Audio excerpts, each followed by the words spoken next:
இன்னுமே கள்ளச்சாராயத்தில் சாவு ஏற்பட்டால் எஸ்பி, மாவட்ட கண்காணிப்பாளர், கலெக்டர், அந்த காவல்துறை அதிகாரிகள், சரகத்தில் உள்ள காவல்துறை அதிகாரிகள் அவங்க தான் பொறுப்பேற்கணும் அப்படின்னு எச்சரிக்கை விட்டார். நான் சொல்லிட்டேன் எல்லாருக்கும்.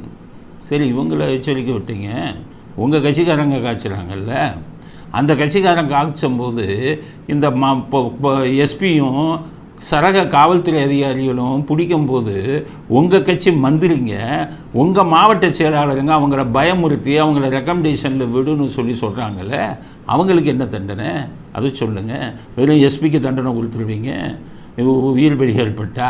அதுக்கு உருவாக்குற உங்கள் கட்சிக்காரனுக்கு என்ன தண்டனை? கள்ளக்குறிச்சியில் இதாச்சுன்னா அதில் ஏவா வேலு பின்னணியில் இருக்கார், அவர் ஆட்களுக்கு இதுதான் இது பணம் எல்லாம் போகுதுன்னு ஒரு குற்றச்சாட்டு வருது.